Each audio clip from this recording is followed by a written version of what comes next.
Buenos días, buenas tardes, queridos amigos, comunidad laurentina, querido Lorenzo. Vamos a iniciar una última temática en esta serie de entrevistas, Lorenzo Peña, su vida y sus proyectos. Hoy vamos a empezar con lo que es la filosofía social y política.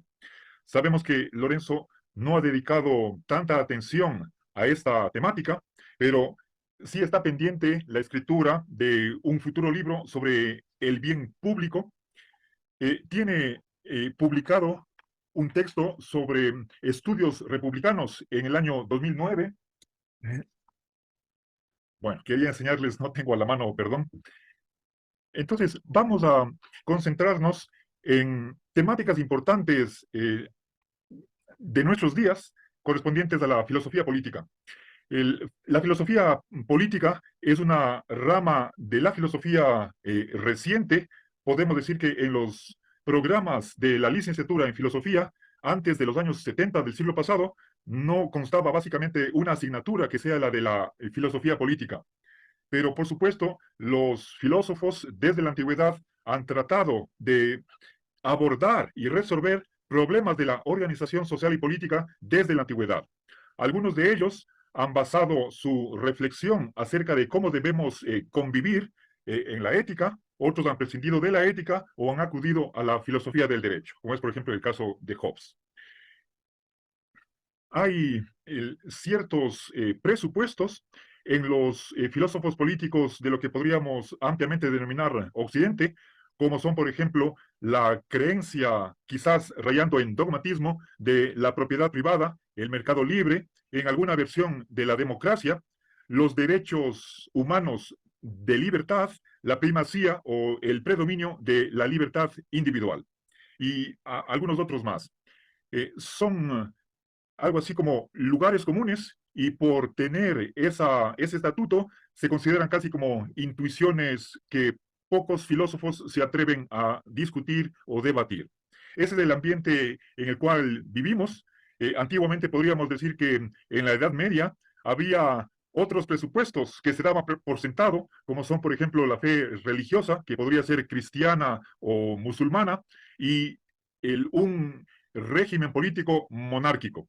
Entonces, cada época tiene sus ideas fuerza que de alguna manera delimitan el debate. Lorenzo Peña tiene otras ideas y creo que puede hacer un gran aporte al avance de la discusión dentro de la filosofía política. Entonces, en este programa de hoy, vamos a una primera parte de lo que son las ideas focales de Lorenzo Peña con respecto a la filosofía política. Bienvenidos, vamos a empezar. Querido Lorenzo, por favor, quisiera que tú nos cuentes en qué relación se hallan la filosofía jurídica o filosofía del derecho y la filosofía política. Tú has consagrado varias décadas, algo así como quizás unos 20 años, al estudio profundo, riguroso, sistemático de lo que es el derecho y la filosofía del derecho. Y una vez que ya has culminado satisfactoriamente esos estudios, esa investigación, por una parte con tu doctorado, con tu tesis doctoral en el 2015, y la publicación 2 años después de tu texto sobre el racionalismo jurídico. Ahora, quieres tú, con esa base jurídica, lanzarte a la reflexión sobre filosofía política. ¿Podrías tú, por favor, comentar cuál es esa relación entre filosofía del derecho o derecho simplemente y la reflexión sobre filosofía social y política? Bueno, efectivamente, yo he consagrado al derecho y a la filosofía jurídica no 20, sino 25 años, eh, o 26, desde el año 97, desde mediados de 1997, pues ya van 26 años en que mi temática principal ha sido el derecho a la filosofía jurídica. Y mi concepción de la filosofía política es la de una aplicación de la filosofía del derecho. En la lógica nomológica, que según hemos visto para mí es el eje del derecho natural, y por tanto es el eje del derecho, existen dos principios esenciales que son la obligatoriedad del bien común y el principio de consecuencia jurídica. Y es que cuando es obligatorio que A implique B y de hecho se realiza A, es obligatorio B. Entonces, es obligatorio que si, si algo es conducente, es exigido por el bien común, se realice. Ese es un principio perpetuo, eterno. Es obligatorio y que se realice el bien común en la medida de nuestras fuerzas, posibilidades. Bien, la, la consecuencia jurídica es que tales conductas, tales acciones, tales políticas, tales formas de organización social y política, tales leyes son obligatorias en función de las dos premisas que acabo de sentar.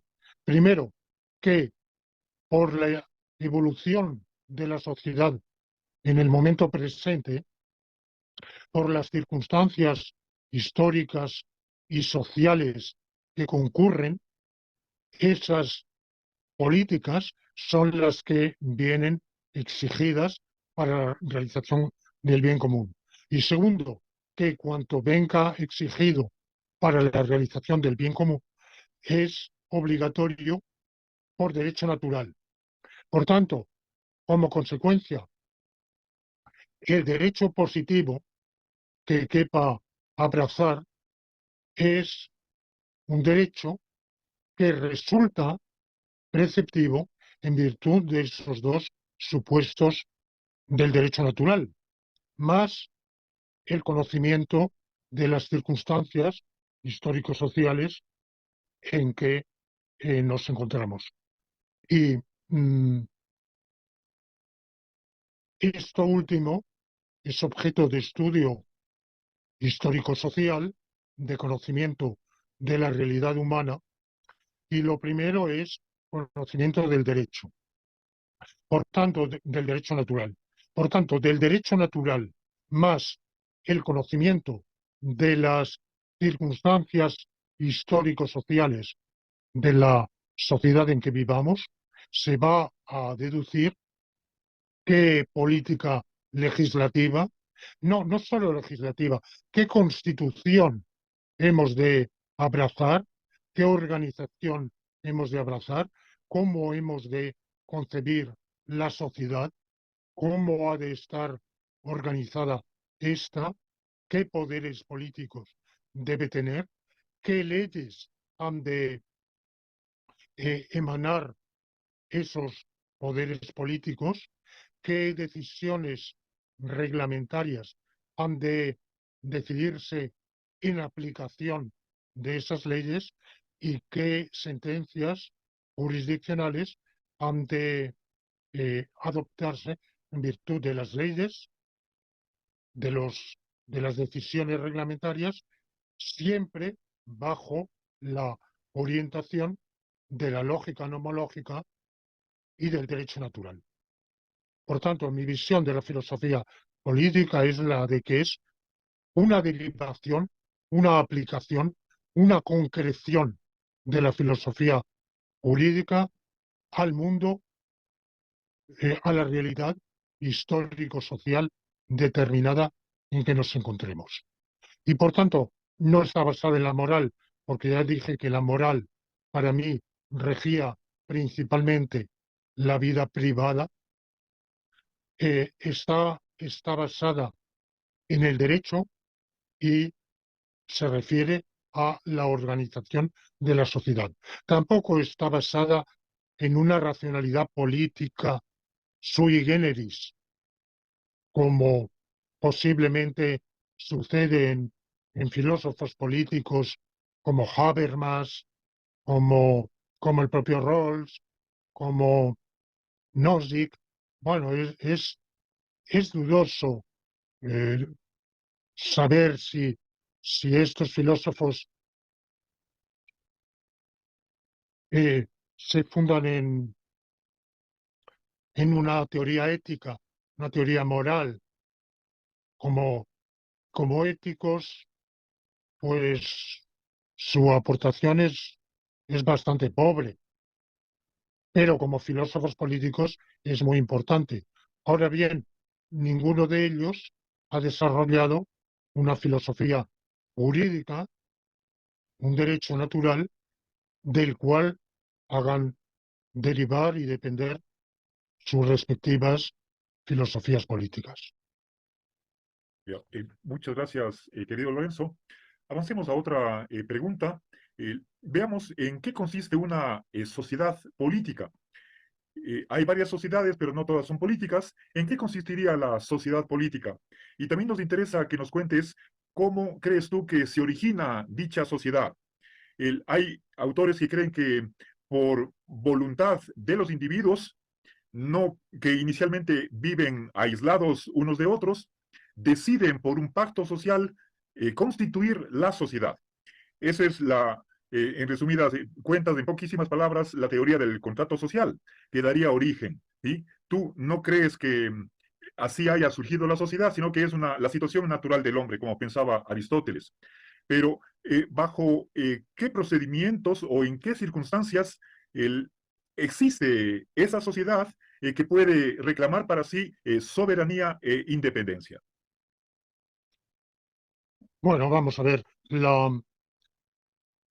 una sociedad política es una sociedad que abarca, esto habrá que matizarlo, pero en principio que abarca a toda la población de un territorio que se organiza con unas autoridades, obedece a unas autoridades constituidas en ese territorio, autoridades independientes de cualesquiera otras,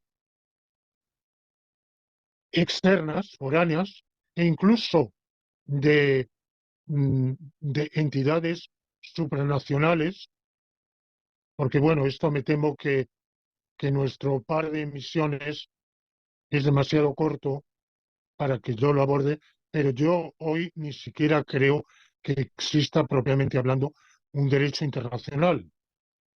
Es lo que llamamos derecho internacional, es un orden normativo sui generis, cuasi jurídico o pseudo jurídico.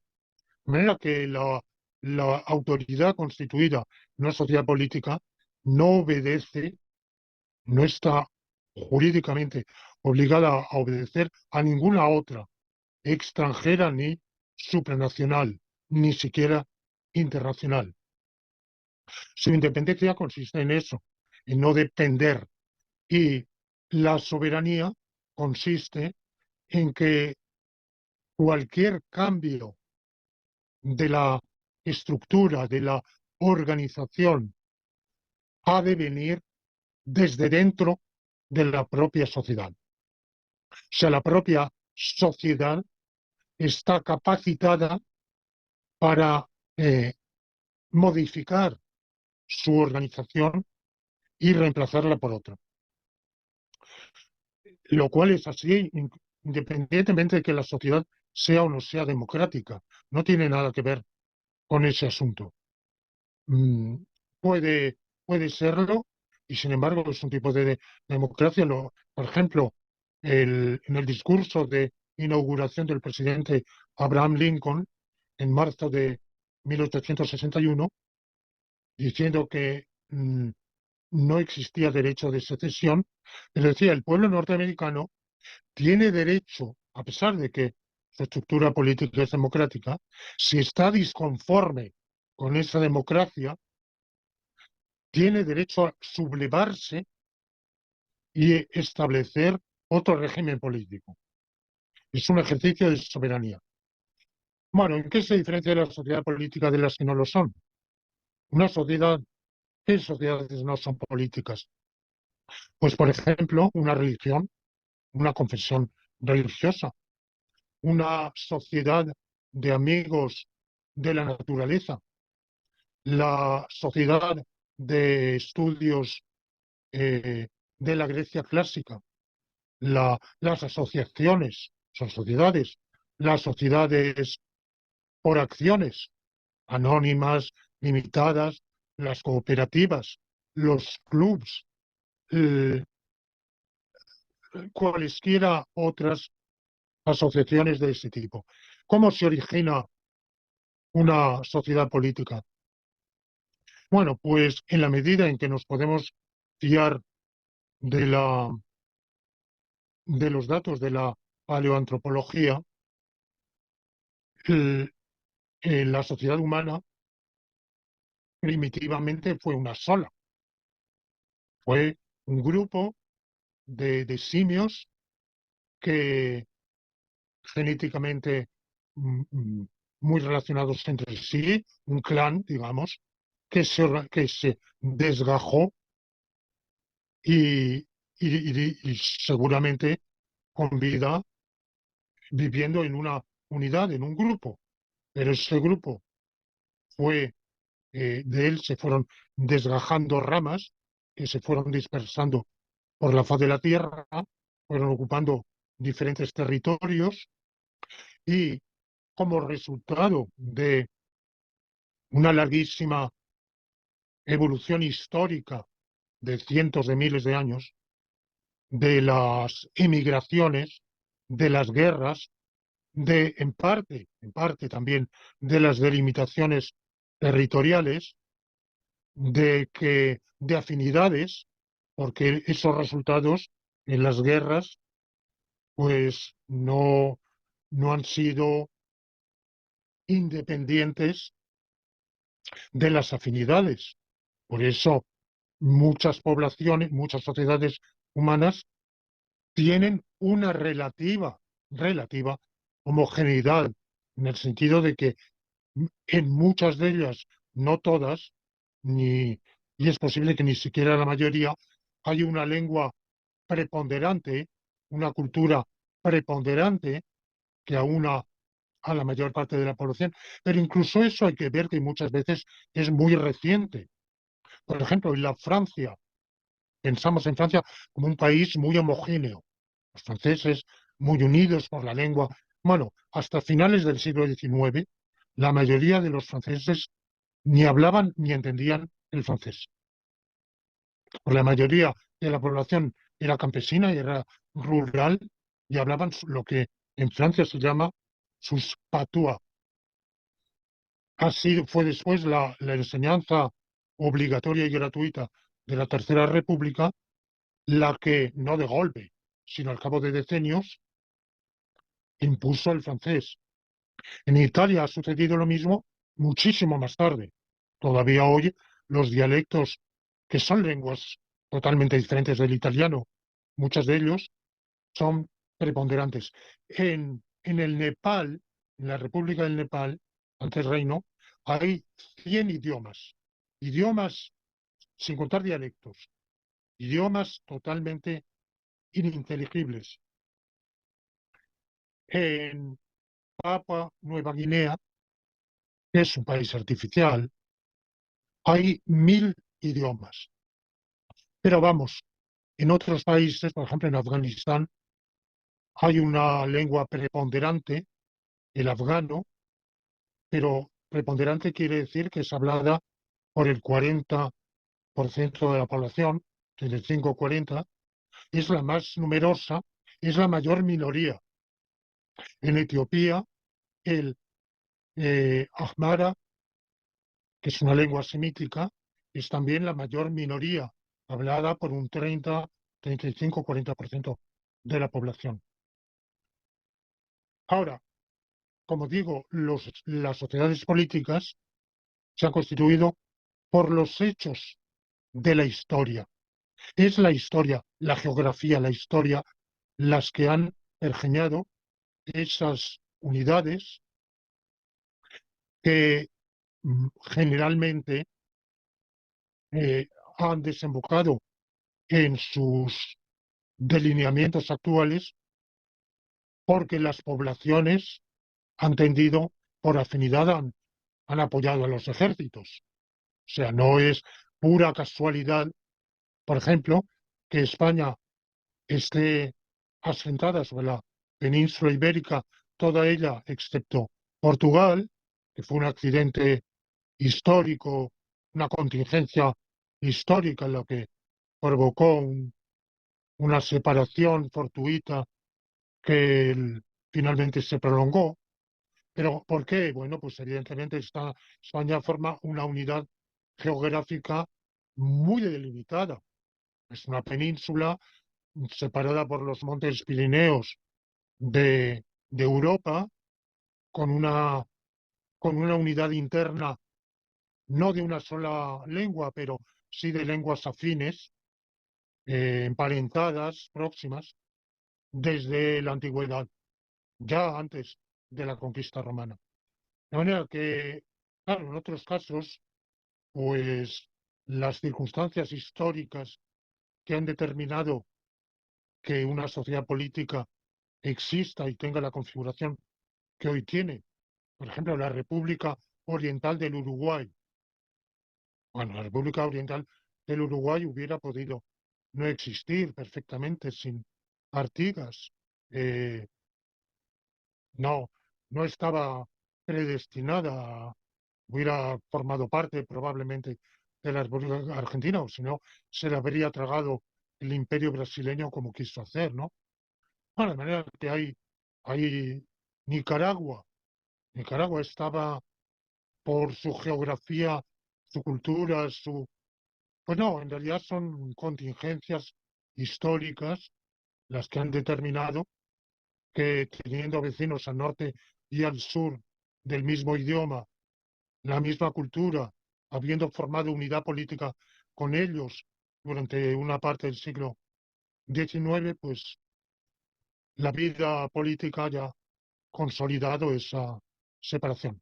De manera que se constituyen por circunstancias históricas afortunadas o desafortunadas. No, no todas ellas son afortunadas, pero bueno, una vez que existen, pues es un poco como los matrimonios. ¿Cómo se constituyen las parejas humanas? Un poco por circunstancias de la vida. Pero bueno, una vez que se ha constituido, evidentemente tienen un valor. Bueno, pues yo creo que las sociedades políticas tienen un valor. Ya, muchas gracias, querido Lorenzo. Ahora, quisiera por favor que nos comentes cómo está constituida esta sociedad política. ¿Es por individuos o por familias que tienen cada una su hogar? ¿Debería fomentarse socialmente la constitución, la estabilidad de las familias? ¿Tienen las familias derechos y obligaciones? Yo creo que la sociedad política es un cúmulo, pero es un cúmulo mereológico. Vamos a ver, voy a explicar esta noción. A diferencia de los cúmulos o conjuntos, los todos, o sea, las sumas mereológicas, tienen una relación de todo aparte que es transitiva. Los apóstoles son un cúmulo de 12 individuos y ese cúmulo es un miembro del cúmulo de todos los cúmulos de 12 miembros. Pero ningún apóstol es miembro del cúmulo de cúmulos de 12 miembros. La relación de miembro a cúmulo o de miembro a conjunto no es transitiva. La relación de parte a todo es transitiva. Entonces, el cuerpo humano es un cúmulo de sus partes. ¿De qué está constituido nuestro cuerpo? De células, de tejidos, de órganos, de tractos o aparatos. Por ejemplo, el aparato digestivo es una unidad que a su vez está constituida por órganos como el estómago, por ejemplo, eh, mm, es uno y el hígado es todas las vísceras y órganos que lo integran, y nuestro cuerpo está constituido por todo eso. Entonces, el individualismo, la ideología individualista, que es uno de los dogmas del, de la doxa de occidentalista, él sostiene que la sociedad está constituida por individuos, nada más. Bueno, pues yo pienso, y luego hay una variante no individualista, la, la de Kimblica y otros comunitaristas, Charles Taylor, eh, quizá, quizá otros, eh, que, que sostienen que una sociedad está constituida por comunidades culturales.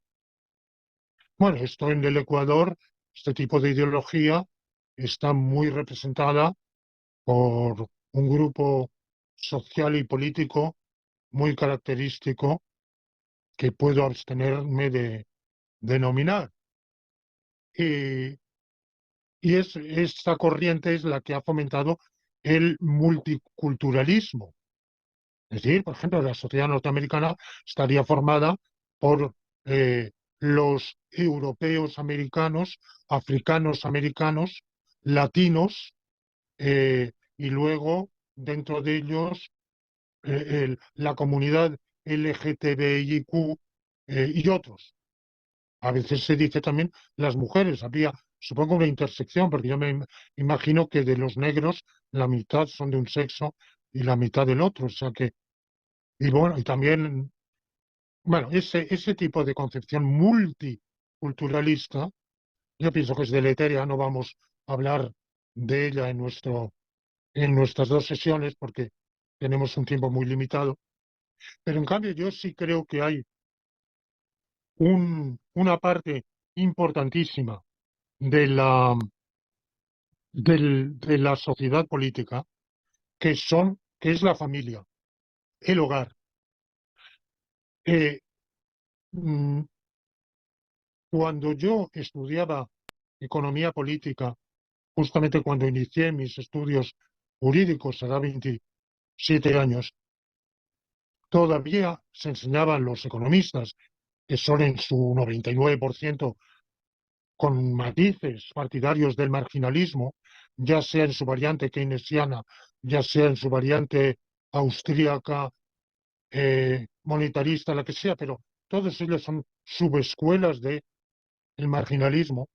Bueno, pues todos ellos consideraban que la unidad económica de consumo y de ahorro es el hogar, no el individuo. Por ejemplo, hay un problema muy difícil en la economía política y es distinguir el gasto del ahorro. ¿Por qué? Porque muchos gastos son gastos de medio y largo plazo. Por ejemplo, comprar una vivienda que es consumo o inversión. Comprar un automóvil que dura menos que una vivienda, que es consumo o inversión.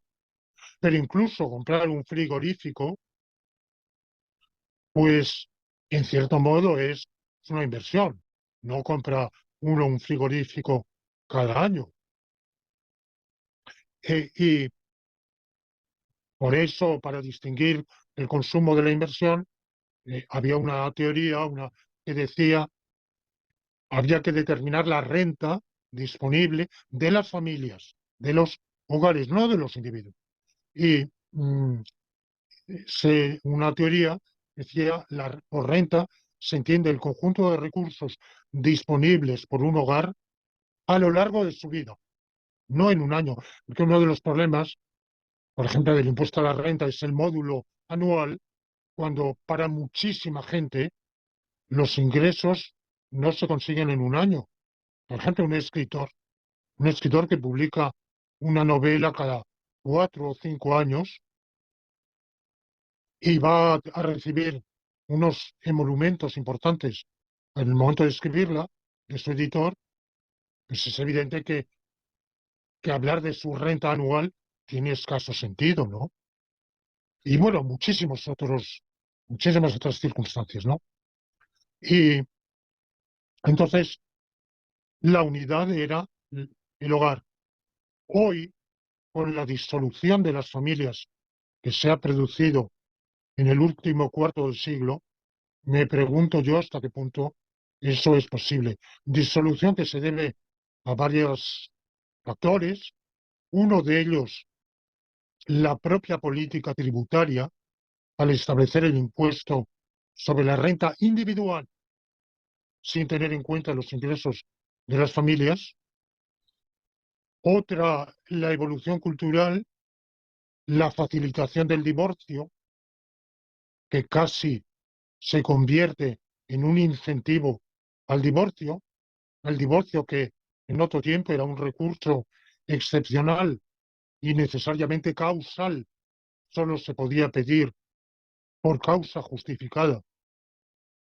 Demostrar esa causa justificada y para el culpable con una repercusión, pero como hoy en países, no lo sé cómo está en otros países de América Latina, pero en España hoy el divorcio es ad libitum, es un repudio. En cualquier momento, sin previo aviso, cualquiera de los dos cónyuges dice, esta tarde me divorcio, o envía un SMS, un email, y dice, nos divorciamos. Y ya está, se divorciaron. Entonces, claro, la, la evolución de la cultura también, quizá la aspiración a tener, en parte impuesta por los órganos de comunicación, por el establishment, a que a esa paridad que ambos, como se dice ahora, géneros han de tener el mismo número de posiciones en todos los órganos. Bueno, pues eso incentiva a que no haya división del trabajo dentro del hogar, y si no hay división del trabajo, pero no porque los miembros del hogar no quieran, sino que prácticamente la cultura imperante los obliga a no tenerla. Bueno, pues eso destroza los hogares, y yo creo que las consecuencias sociales, económicas, están ahí. La pobreza, la pobreza de muchísimos solteros o, o divorciados, o sobre todo muchísimas solteras, divorciadas, repudiadas, eh, separadas, eh, los problemas que se plantean desde el punto de vista de la vivienda. Porque claro, si una parte considerable de la población viven en familias monoparentales o de, o de individuos solos, pues hay que duplicar el número de viviendas. Eh, mm, pero no es solo eso, todo el gasto social, incluso los gastos del estado del bienestar, todo ello se multiplica, se complica, se dificulta al quebrantar el vínculo de la familia. Y luego este quebrantamiento trae otra consecuencia, es la disminución de la natalidad. El Japón pierde 1 millón de japoneses al año. O sea que podemos prever en qué año la población japonesa se habrá extinguido. 1 millón al año está claro. Dentro de 100 años no existirá población japonesa. Eh, Evidentemente, destrozada la familia, pues no hay aliciente a la procreación. No digo que sea el único motivo, pero sí un motivo más. De manera que yo pienso que sí, que hay que ir totalmente contracorriente y y restituir la cultura de la familia, de la unidad familiar, del amor y del compromiso vitalicio entre hombre y mujer. Creo que es un bien para ambos cónyuges, pero es sobre todo un bien para la propia sociedad. Gracias, querido Lorenzo. Ahora, conversemos acerca de quiénes son los miembros integrantes de esta sociedad política. Sabemos que está integrada por las generaciones vivientes, pero ¿qué diríamos con respecto a los niños que todavía no nacen? ¿También son ellos miembros de la sociedad? Y finalmente, ¿es la sociedad un portador, un sujeto de derechos? Bueno, yo creo que la sociedad política está constituida no solo por las generaciones hoy vivientes, sino también por las pasadas y por las futuras. Por eso, creo que nadie niega que al organizar la, la sanidad pública hay que pensar no solo en quienes vivimos hoy, sino si se hace un plan de 3 años para la consolidación de dispensarios, ambulatorios o centros de salud, hay que pensar en quienes van a nacer y vivir en esos 2 o 3 años como mínimo, ¿no? Pero con un plan un poco más a largo plazo, ahora se están haciendo por el alarmismo climático planes para la transición ecológica, energética de aquí a 50 años. Hay que pensar en la población de aquí a 50 años. Pero yo pienso que también las generaciones pasadas. Ahora, quiénes formamos las generaciones hoy vivientes? Hay un instante en el cual eh, se, se empiece a formar parte de esta sociedad. Pues no, yo pienso que no hay tal momento, porque ¿cuál sería? El momento del nacer, es decir, que del compromiso de solidaridad entre individuo y sociedad estaría excluido el nasciturus, pero estaría excluido a los 8 meses de la concepción. Si nace prematuro, hoy hay medios para a los neonatos prematuros eh, mm, culminar la gestación en incubadoras. Todos hemos visto estos días la cantidad de niños en Gaza muertos porque las incubadoras se han quedado sin electricidad y por tanto los nacidos prematuros pues han muerto, sencillamente, han pasado a ser cadáveres. Pero, pero cuando estaban en las incubadoras eran sujetos de derecho, eran miembros de la sociedad o no. Porque si no eran miembros de la sociedad, ¿por qué ésta, a expensas del contribuyente, está haciendo un gasto considerable para mantenerlos en vida y hacerlos y tratar de que tengan un futuro vital eh, satisfactorio, sano? De manera que pensamos que esos nacidos prematuros son miembros de la sociedad. Pero eso es posible hoy por el desarrollo de la técnica médica contemporánea.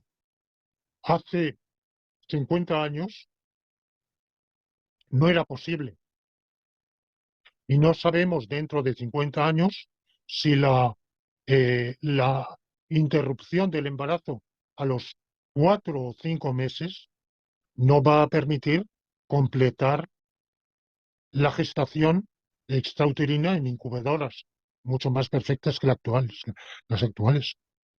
Ni sabemos si a lo mejor, porque hoy la gestación se puede iniciar en útero, en vitro, completar mediante una implantación uterina en el útero materno y culminar en una incubadora. No sabemos, no podemos excluir que dentro de 10, 15, 50 o 80 años pueda realizarse íntegramente fuera de un útero materno.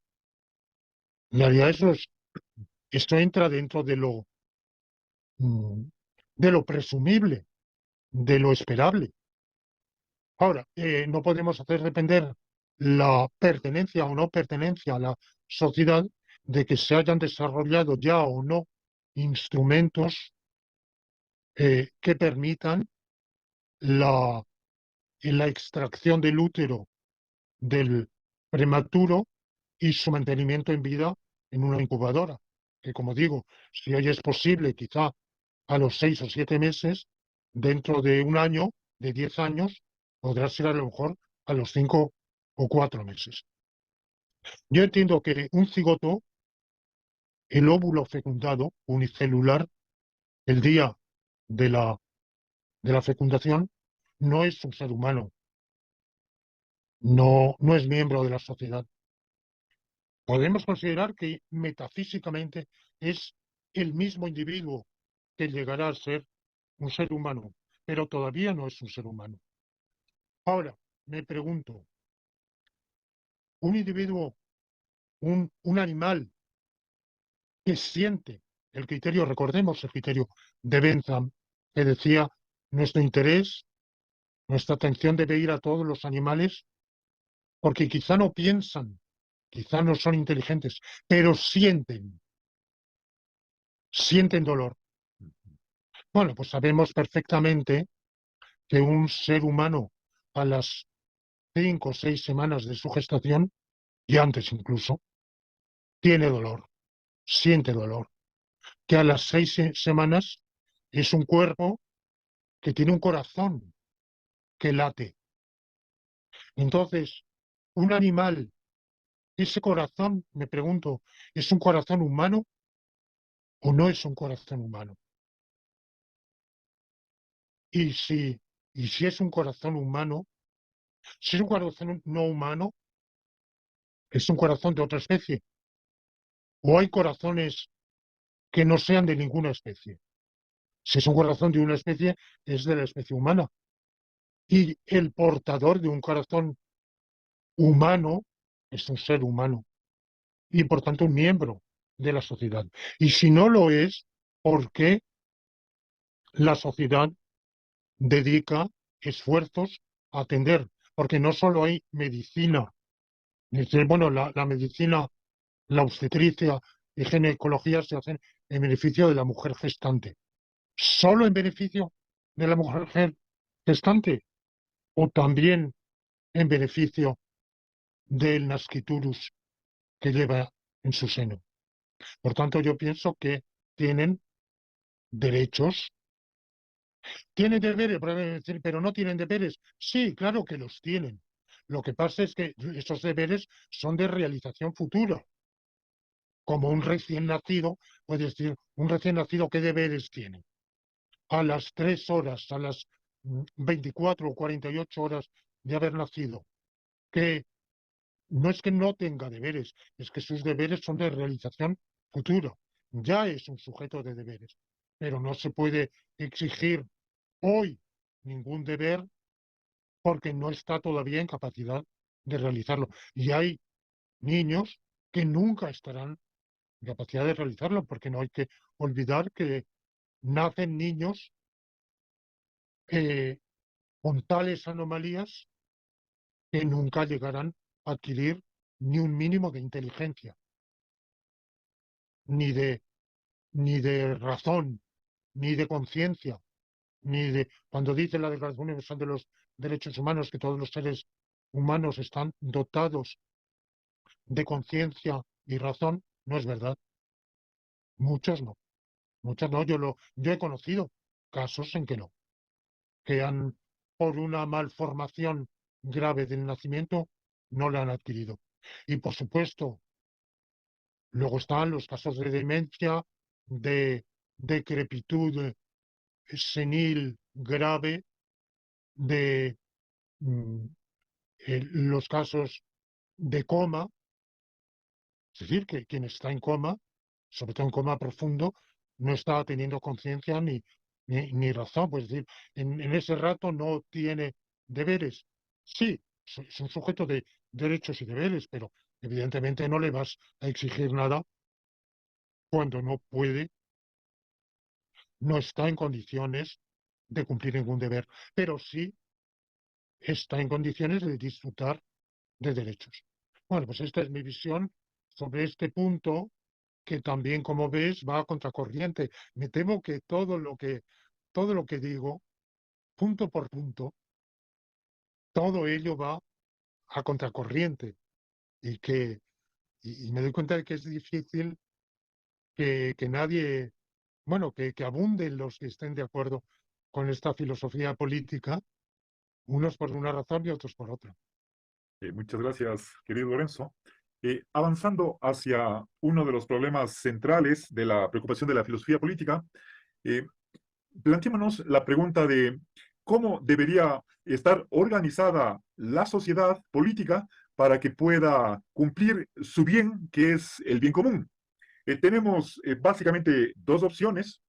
Por un lado, el aceptar la propiedad privada, el mercado libre, y por otra parte, creer que la propiedad privada no es un derecho humano, por lo tanto, todo se posee en común, y la economía planificada. Por supuesto, también entre estos dos extremos cabría una organización mixta de la sociedad política. ¿Cuál es tu opinión al respecto, por favor?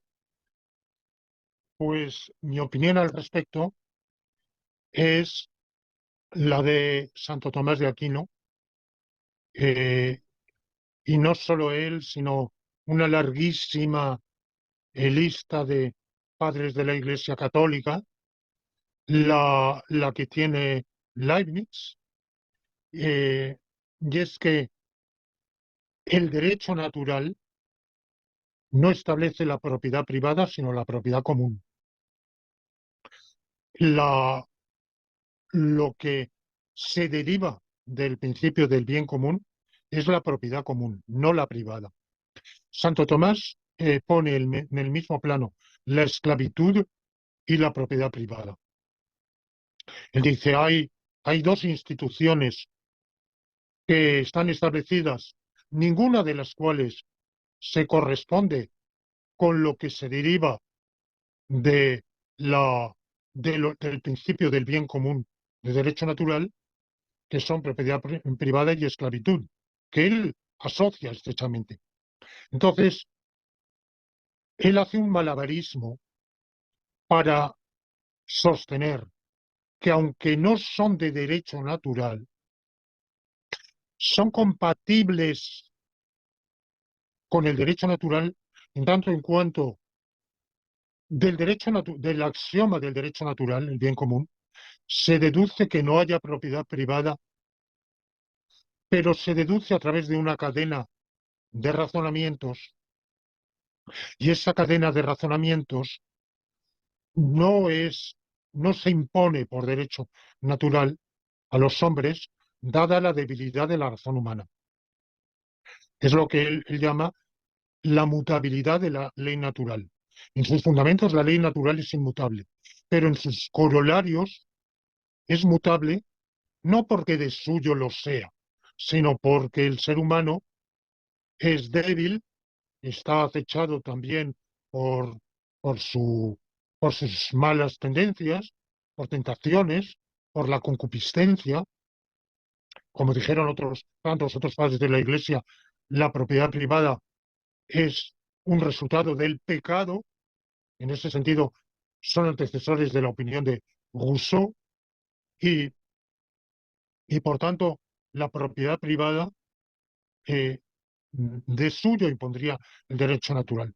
Bueno, yo voy más lejos de Santo Tomás, no creo creo que los corolarios de de la ley natural son también de derecho natural y que no, la propiedad privada es no sólo surgida al margen del derecho natural, sino contra él.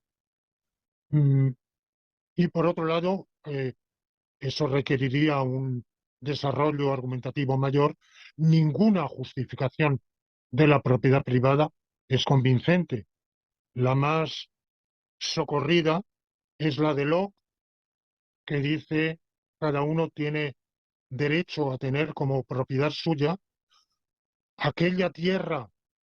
Él se refiere primero a la propiedad de un terreno, aquella tierra que él haya labrado, porque ha mezclado su sudor, su trabajo con esa tierra, poniendo cierta condición, que es que deje a salvo tierra igual o mejor para los demás. Lo cual plantea un problema que sucede cuando el último llega y ya no deja tierra eh, para el siguiente.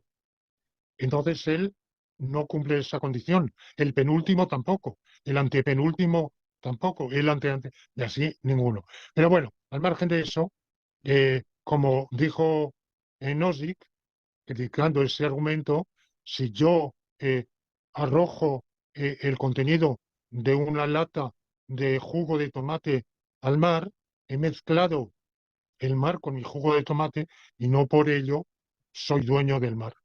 Ahora, la propiedad privada es una cosa, la posesión es otra. Poseer, poseer es tener, y se puede tener, un inquilino tiene una vivienda que, le ha alquilado el dueño.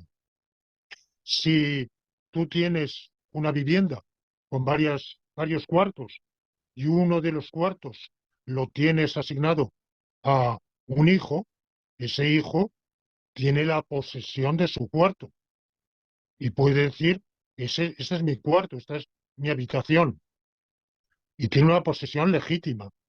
¿En qué se diferencia esa posesión de la propiedad? La propiedad es el derecho de usar un bien, disfrutar de él, beneficiarse de él y deshacerse de él. Cuando alguien tiene un derecho de uso y de disfrute, pero condicionales y sin derecho de deshacerse de él, tu hijo que ocupa esa habitación no tiene derecho a venderla, a vender, a vender su habitación eh, a un amigo o a quemarla.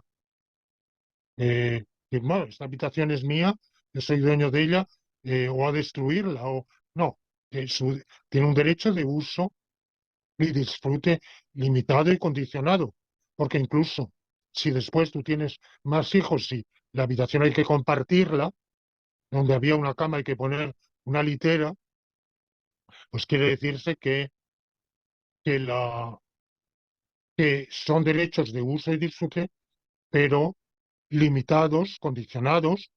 Bueno, pues la sociedad de propiedad común no tiene por qué ser una propiedad en la cual no haya posesión privada, pero es una posesión que, por ejemplo, las comunidades juteritas, que son comunidades cristianas, donde todos los bienes son comunes. Sin embargo, hay viviendas individuales, vamos, viviendas familiares, por supuesto, pero no son de propiedad. O sea que si la comunidad necesita esa vivienda y necesita desplazar a esa familia a otra vivienda por la razón que sea, pues como no es suya, de manera que con respecto a la propiedad privada, esto es lo que puedo decir, se ha argumentado que las sociedades con propiedad pública han fracasado. Bueno, yo considero que esa afirmación es errónea, en general malévola, hecha por, por individuos que manipulan, por propagandistas que manipulan malévolamente y falazmente a la opinión pública, que no ha habido tal fracaso y que es verdad que desde dentro las propias élites de sociedades donde nunca se estableció la propiedad común, nunca se abolió la propiedad privada, pero esta quedó restringida más o menos a bienes de uso personal o familiar, más o menos. Bueno, pues son sociedades en las cuales las élites han capitulado, han arriado esa bandera, se han rendido, han destruido desde dentro esas sociedades. Pero eso no prueba el fracaso, eso prueba la traición de esas élites porque querían ser élites, envidiaban a las élites. Claro, ese es un problema, ese es un problema serio. En una sociedad con propiedad común, la élite nunca podrá disponer de los privilegios de que disponen las élites del mundo de propiedad privada. Y por tanto tenderá a envidiar a las élites del mundo de propiedad privada, digamos del mundo capitalista. Y por tanto tenderá a restablecer la propiedad privada para llegar a adquirir ese nivel de riqueza. Ese es un problema serio, una seria dificultad que quizá yo ahora mismo no tengo ninguna receta para, para decir, para evitar que eso se produzca. No creo que hayan recetas milagrosas. Reconozco que es un problema y hay muchos otros. Pero como principio yo creo que ni la economía de mercado tiene las ventajas que sus turiferarios y propagandistas dicen.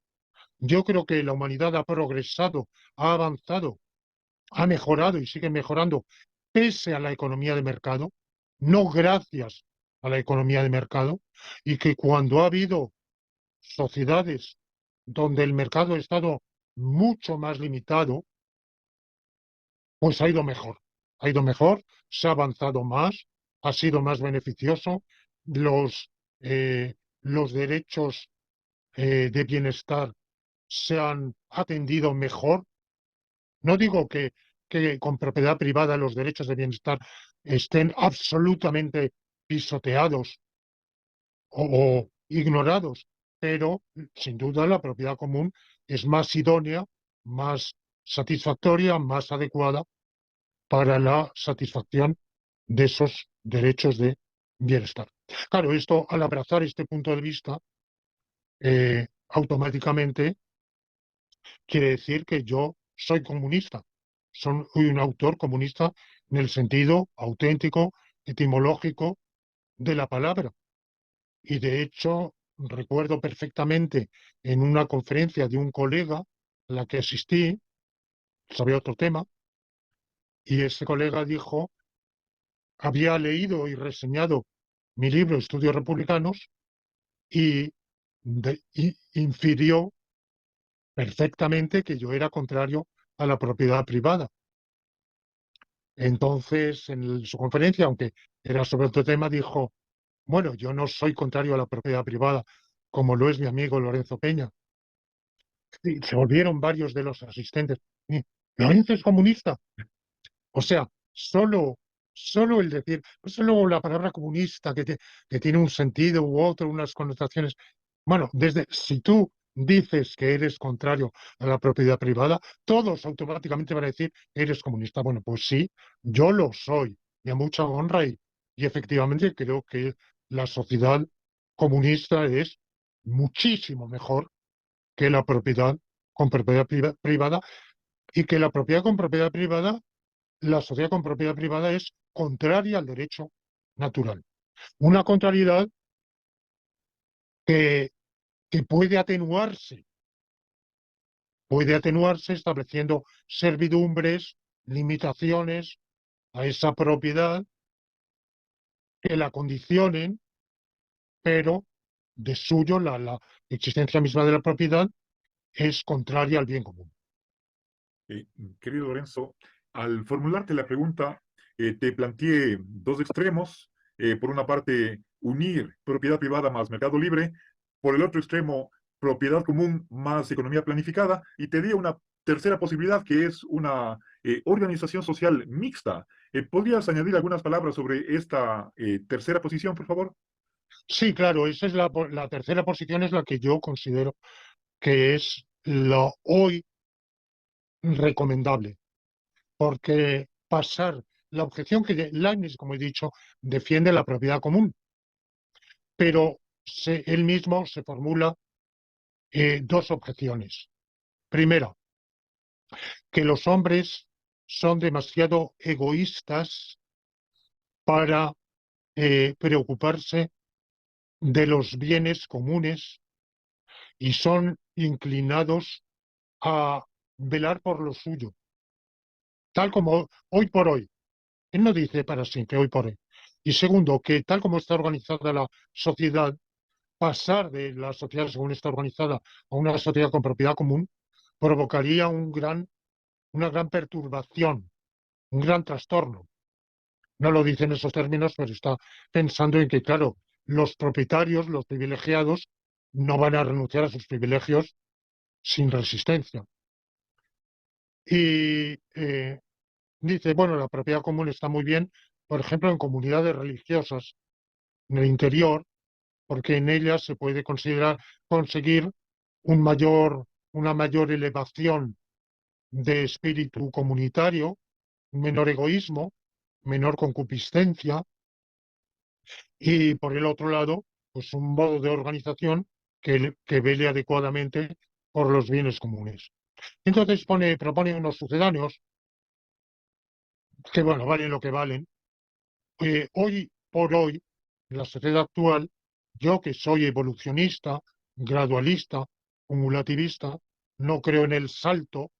Creo que cualquier intento de establecer súbitamente, revolucionariamente, la sociedad comunista sería peligroso. De hecho, la experiencia lo prueba y pienso en una vía evolutiva en la cual efectivamente haya que transitar por una economía mixta, en la cual haya propiedad pública de una parte de los medios de producción y privada de otra parte, un sistema de economía planificada pero con una planificación imperativa, desde luego, pero flexible, no, no rígida, no, no estricta, que dé un margen, que conceda un margen a la iniciativa privada.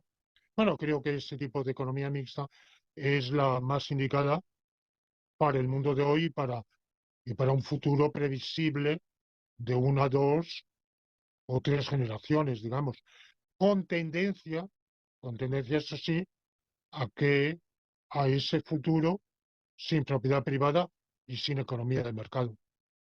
Ya, muchas gracias, querido Lorenzo.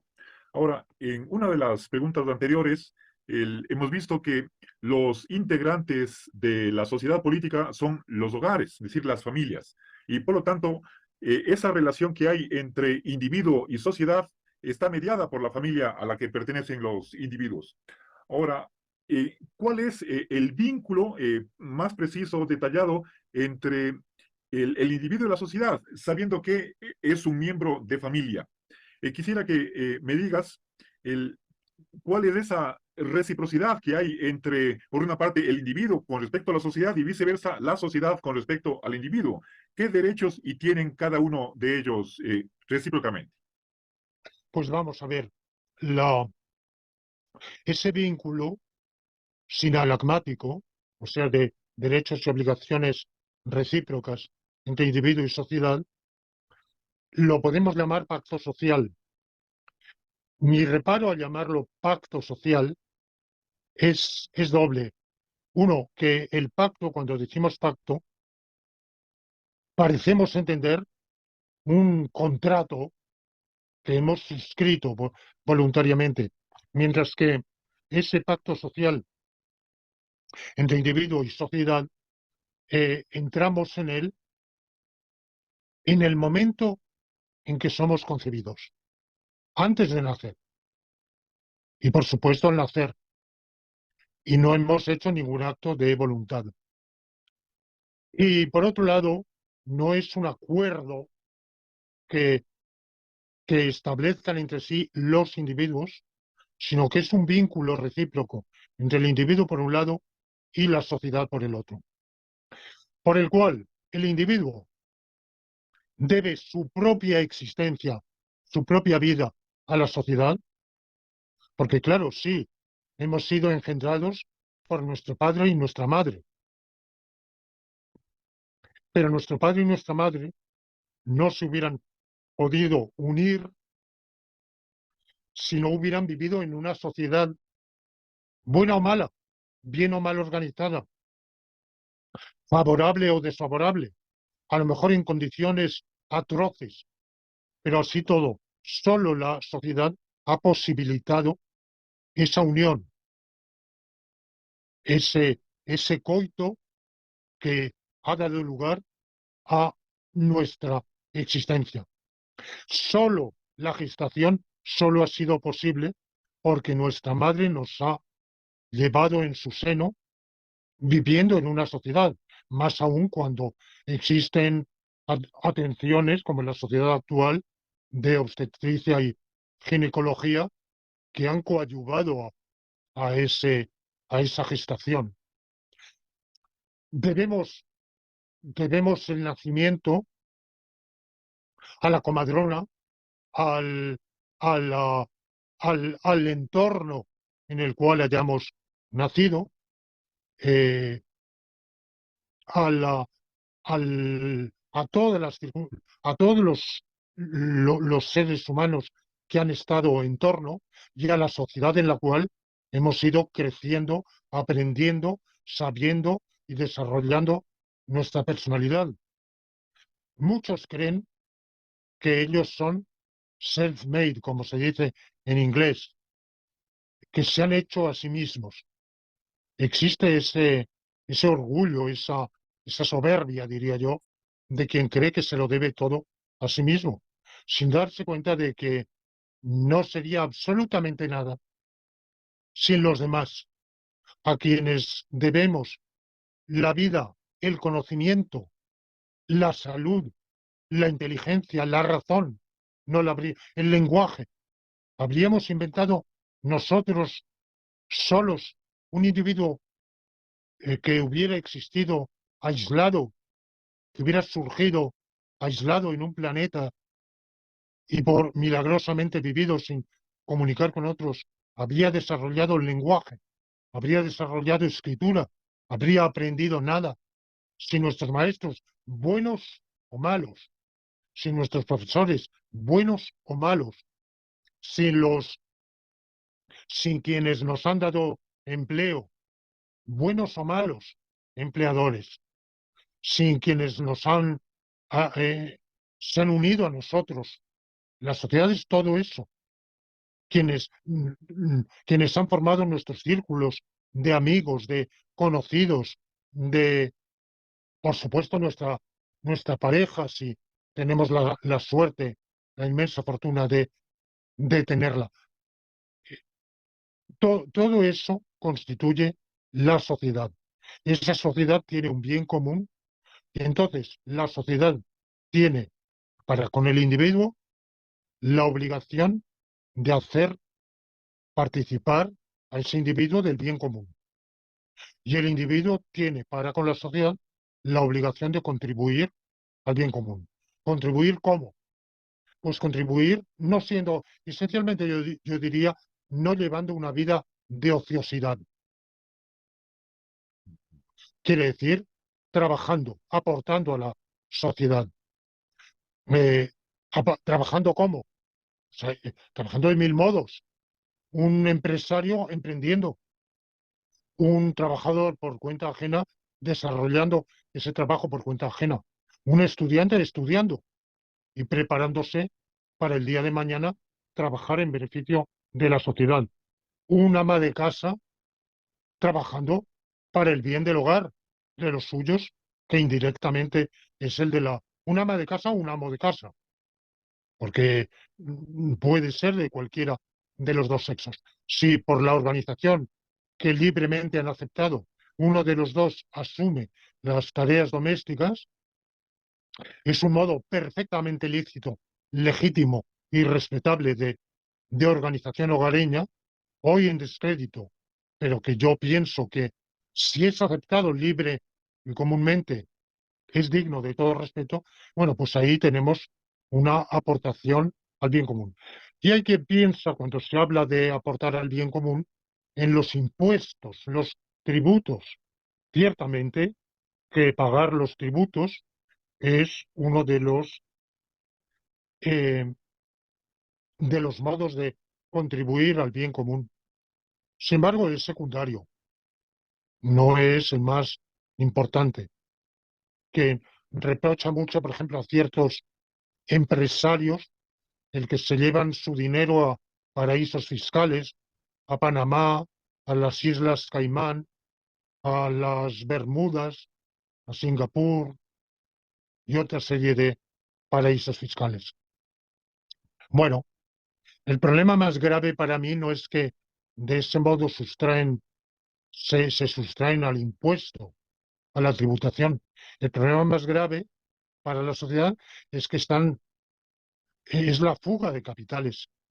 Ese capital que tendrían que estar invirtiendo en las fuerzas productivas del propio país, lo están sustrayendo y lo están dedicando a fines especulativos que en definitiva van a beneficiar a otras sociedades, pero no a la sociedad de la cual son miembros. Ya, muchas gracias, querido Renzo. Ahora, hablemos un poco sobre la relación entre dos pares de valores, un par de valores, el bien común y la igualdad. Seguramente la igualdad es un corolario, podríamos decir, un valor que se deriva del bien común. Creo que una desigualdad excesiva es opuesta a lo que exige o requiere el bien común.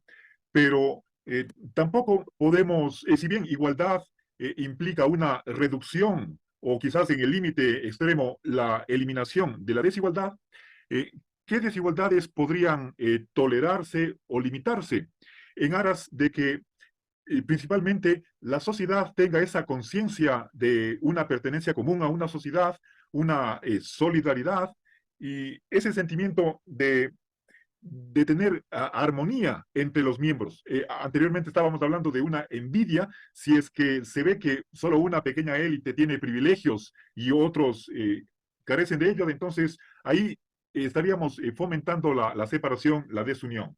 ¿Qué opinas tú al respecto, por favor?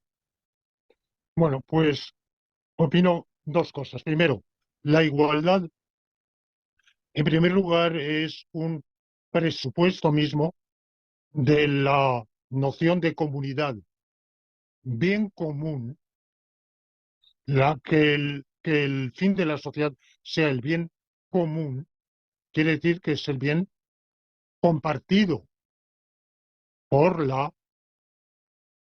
del cual nadie está excluido.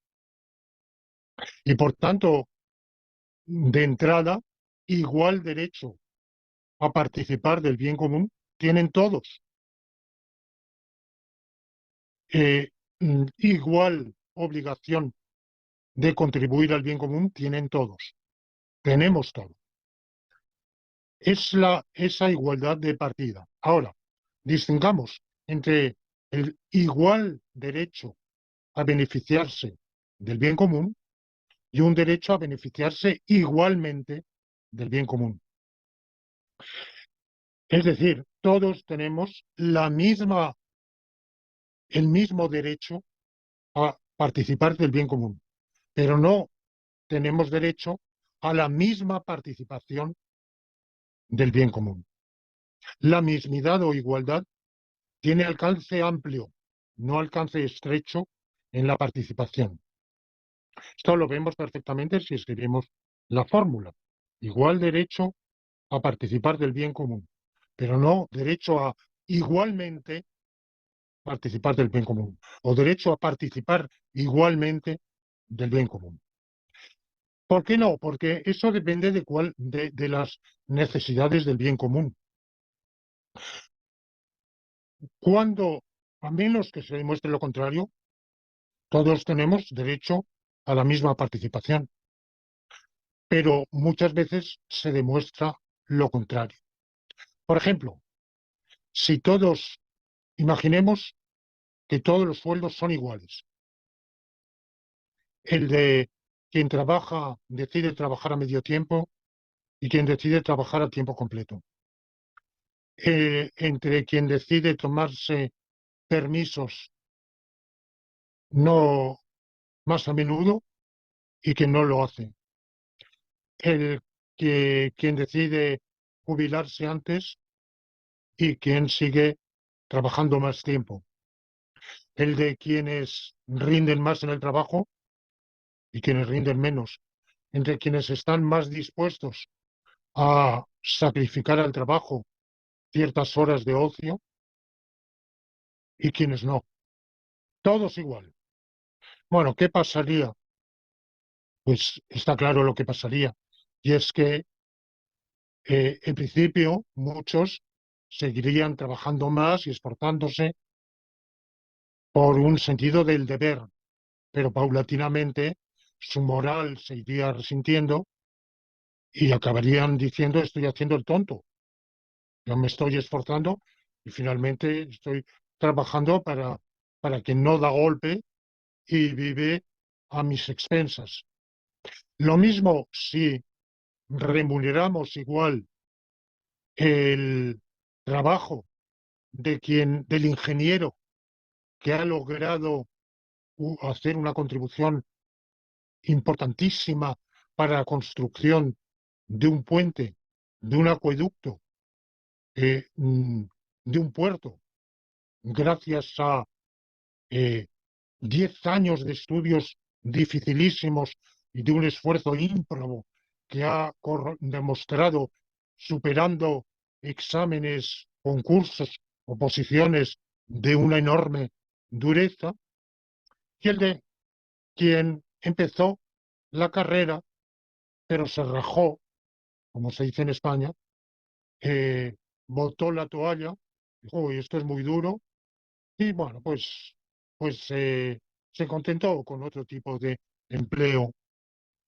Dentro de los ingenieros, evidentemente, ni mucho menos vamos a comparar el de quien ha sacado el título, pero no va más allá, y el de quien ha perseverado en mejorar, perfeccionar, eh, mm, ir más lejos, ascender en su conocimiento, buscar mejores soluciones, o a lo mejor ha tenido la suerte de encontrarlas.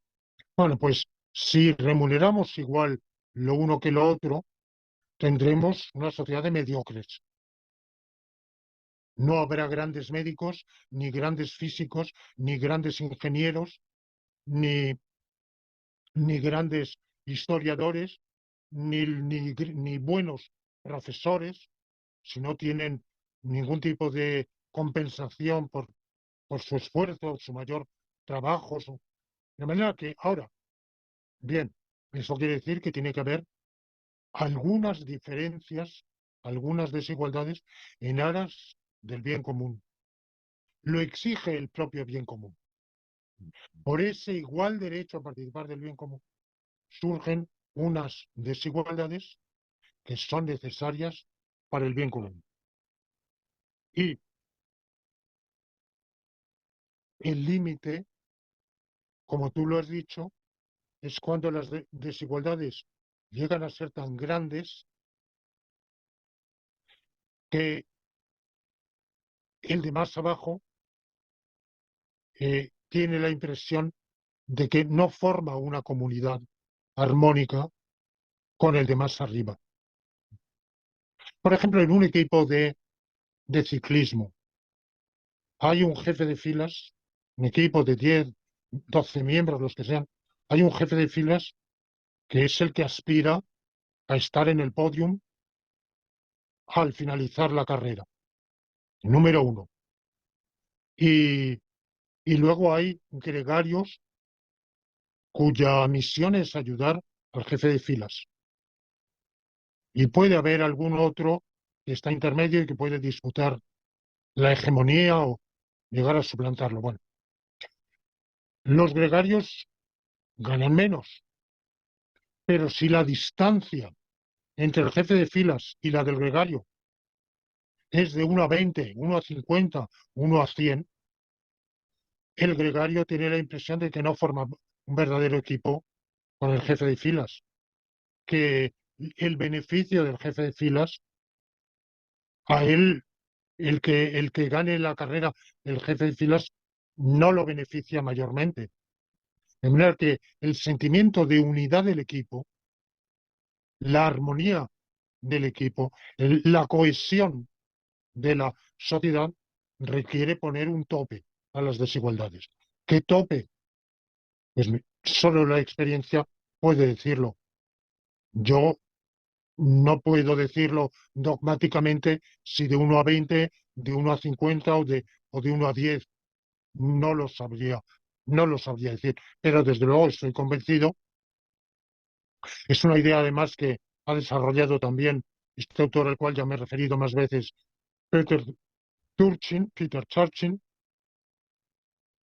este historiólogo norteamericano de origen ruso, ha desarrollado esta idea de que una desigualdad excesiva comporta un quebranto para la cohesión social que a su juicio se ha producido en la actual sociedad norteamericana, según su punto de vista.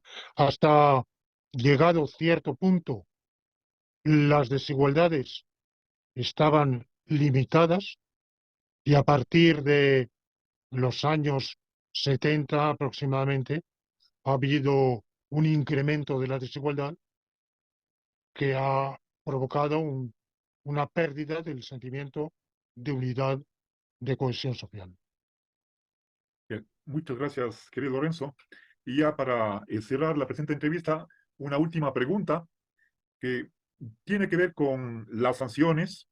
El, si bien el fin de la sociedad es el bien común, no todos están conscientes de eso o a sabiendas infringen sus obligaciones de contribuir al bien común. Por lo tanto, hay necesidad de eh, sanciones, un derecho penal, ciertas personas tienen que recibir algunos castigos. Hay una teoría muy popular que es la del utilitarismo, el, el cual dice que el castigo como parte de la justicia tiene que estar subordinado a la felicidad colectiva. Entonces, la justicia tendría que ver más con el futuro, con prevenir futuros delitos, antes que con el pasado.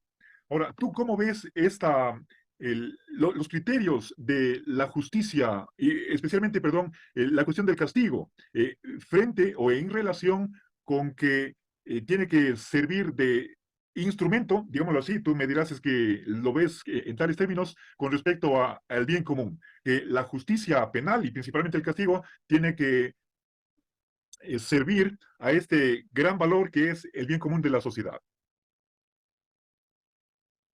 Bueno, vamos a ver, yo creo que el bien común, el bien es inseparable del mal.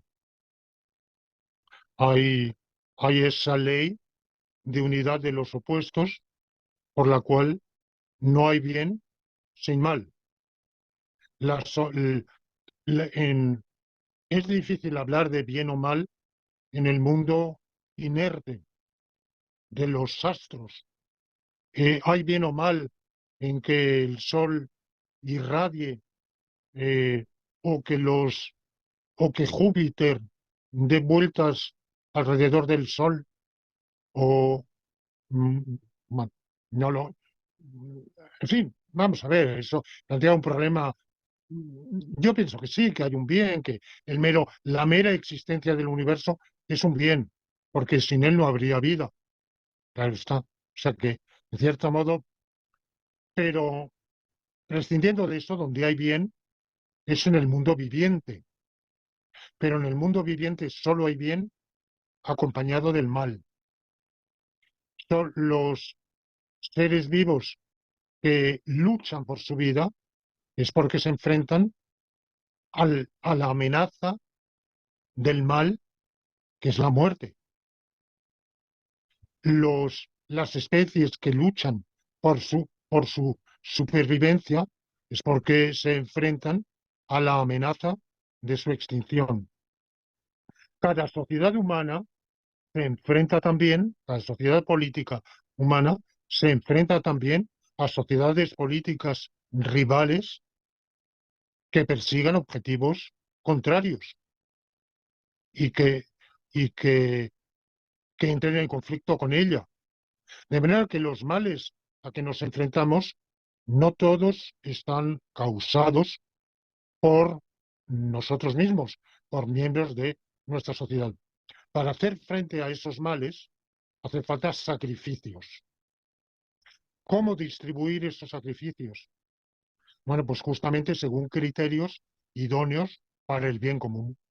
Por ejemplo, hablaba de un sacrificio si nos enfrentamos a una agresión foránea, hay que llevar a cabo una guerra defensiva justa, y establecer la conscripción, bueno, pues ¿con qué criterio? Un criterio racional, igualitario, no arbitrario y discriminante, porque un criterio arbitrario y discriminante sería contrario al bien común. Por ejemplo, no decir, pues los que hayan nacido bajo el signo Sagitario, Leo y Virgo, esos están sujetos a conscripción. Y los de Piscis no. Eso sería, o los que hayan nacido en la primera quincena del mes están respectivos, están sujetos. Y los de la segunda excluidos. O cualquier otra división arbitraria. O, bueno, ahora, no sería arbitrario decir los varones están sujetos y las féminas no lo están, porque hay razones anatómico-fisiológicas que hacen razonable esa discriminación.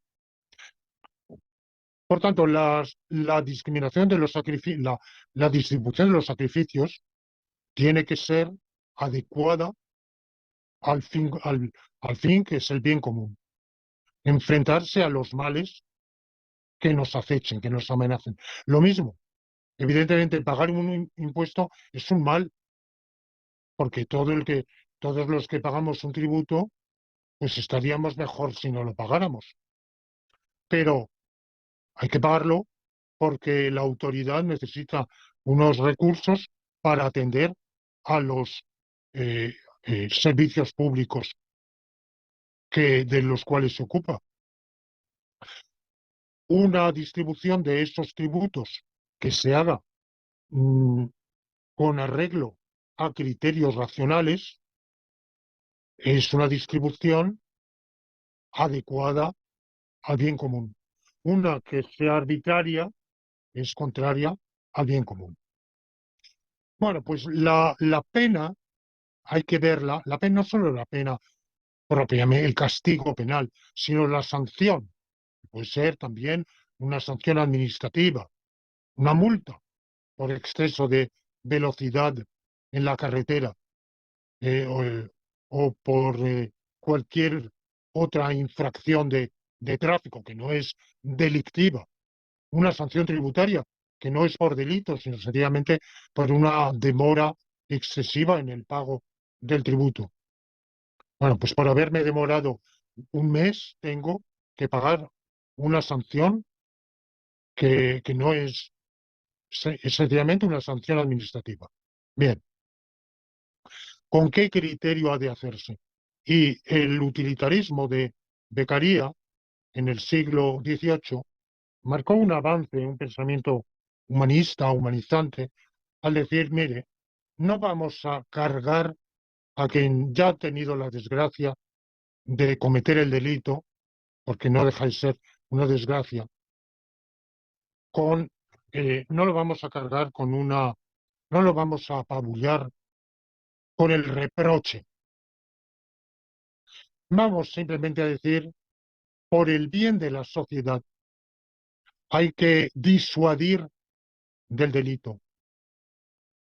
Y hay que disuadir del delito castigando el delito.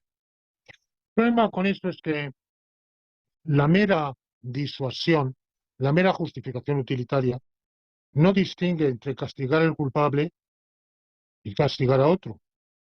Muchas veces ha habido, por ejemplo, un crimen y las autoridades no logran averiguar quién ha sido el criminal y como no logran averiguar, se lo inventan. Y entonces la policía, el fiscal,